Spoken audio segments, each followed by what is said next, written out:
Allez, encore quelques heures, dernières heures de tolérance avant la mise en place de contrôles plus stricts à partir de ce soir pour cette nouvelle période de confinement. Ce nouveau confinement qui est entré en vigueur samedi, allocution d'Emmanuel Macron mercredi soir, il avait indiqué qu'il était possible de changer de région pendant le week-end pour aller s'isoler. Pas question pour autant de juste aller fêter Pâques en famille dans une autre région. Ça n'est pas un motif dérogatoire, avait précisé le ministre des Transports Jean-Baptiste Djebbari.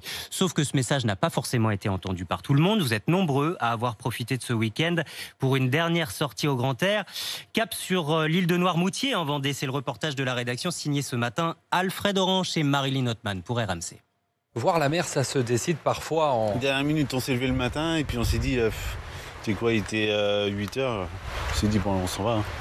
On va en profiter un peu. Et en profiter pour Sébastien, venu d'Ancenis et s'offrir l'océan sur un plateau. Des huîtres, voilà. C'est les premières de la saison. Le petit vin blanc. Voilà. C'est du coin, alors. Au chaud. À la vôtre. Mais attention à ne pas boire la tasse comme Lou, 8 ans, qui s'est baigné un peu contre son gré. Je courais pour échapper aux éclaboussures de papa et... Tu t'es retrouvé à 4 pattes dans l'eau. Non, à plat ventre. Des instants de bonheur suspendus pour le plus grand plaisir de sa maman Mélanie, venue passer le week-end en famille. C'est un petit peu une bulle, une parenthèse dans le quotidien là. Je crois qu'on oublie tous un petit peu, ouais. Et puis savoir que ça va pas se reproduire peut-être, enfin en théorie ça peut ne pas se reproduire tout de suite. Donc là ouais, on profite à fond. Car tous se sentent ici en sursis, alors chaque minute compte. Sophie a enfourché son vélo pour s'émerveiller à son rythme. C'est les paysages, c'est beaucoup les paysages. Parce qu'à Noirmoutier, c'est très varié. On passe de bois comme ça avec des petites criques.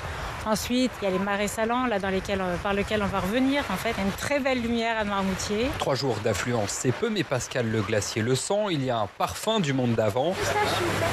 Tu vas en cornet ou en pot ? De quoi lui redonner le moral. C'est essentiel. On retrouve un petit peu nos habitués, de dire bonjour, qu'est-ce que vous souhaitez, messieurs, dames.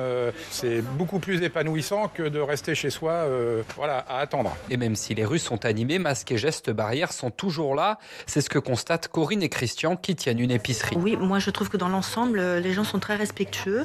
Certains restent même dehors, comptant le nombre de clients dans le magasin et en nous posant la question de savoir s'ils pouvaient rentrer parce qu'ils voyaient déjà qu'il y avait 3 ou 4 personnes. On a pas mal de clients parisiens, ils respectent les gestes barrières sans problème. De quoi regagner le continent sereinement avec l'impression d'avoir changé d'air le temps d'un instant.